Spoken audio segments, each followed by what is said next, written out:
Good afternoon and welcome to the Net News at Noon. I'm Don McArthur and I'm flying solo today because half of our staff, as you can see behind me, is covering the auto show over in Detroit today. But still, a lot of news, some breaking news this morning. A 19-year-old Detroit man convicted of shooting Windsor Police Constable Tom Reddig in a Detroit parking lot has been sentenced. He was sentenced this morning, folks, to 53 years in prison. Dawson Chen and Jason Crick were in the courtroom, as was the Reddig family, so check back tomorrow's paper for photos and stories there.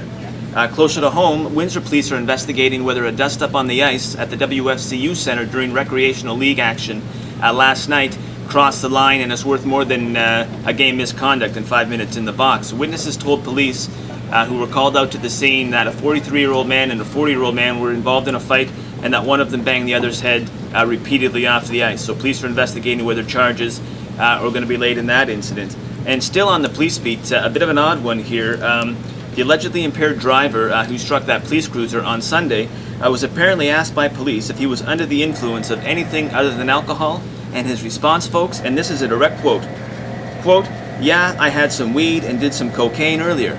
Why? I'm not sure if that was the best answer, folks, but I'm not sure how you're going to get out of that mess. City Council last night, they narrowly approved by a 5-4 margin funding $250,000 to Assumption Church.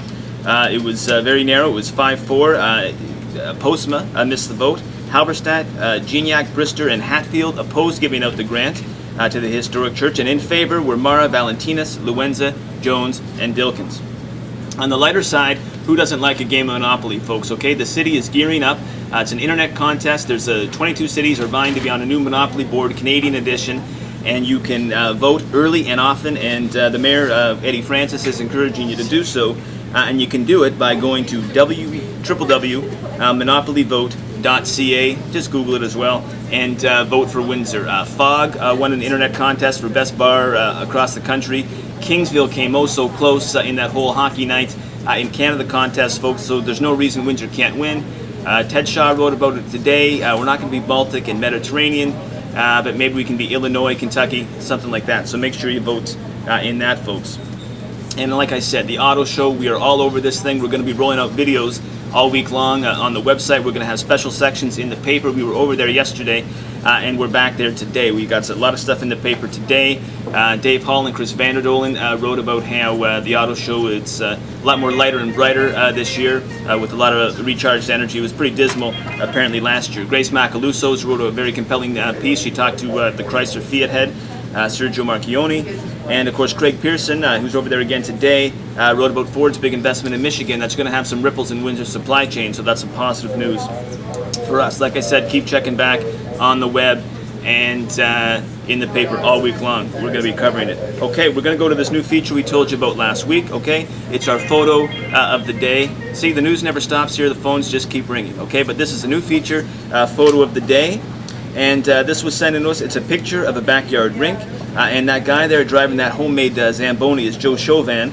And pretty cool, folks. We're encouraging all of you to send to the Star any pictures, weather shots, family shots, fun shots, but definitely the backyard rinks. We did a story on that the other day. We want your backyard rinks pictures. So thank you for sending that in.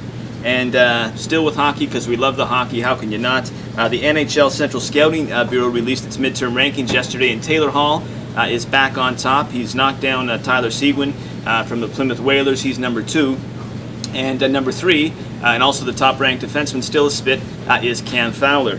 Okay, and coming up in tomorrow's paper, sports reporter Dave Waddell is going to be interviewing the newest Spitfire, Zach Cassian. He's a LaSalle native. He's been likened to Bob Probert, grit and sandpaper. They needed it for the playoff Memorial Cup run, and they think they got it in this kid. So he's going to be interviewing him at practice today, and you can read all about it in tomorrow's paper. Interesting little tidbit from the sports department. He's going to be wearing number 17. He was number 9 with the Peterborough Petes, but he's going to be wearing 17 because number 9 has been retired for the Spits, as it was worn by the high scorers Adam Grays and Bill Bowler. And we're going to be talking about this all week, folks. We're all getting geared up.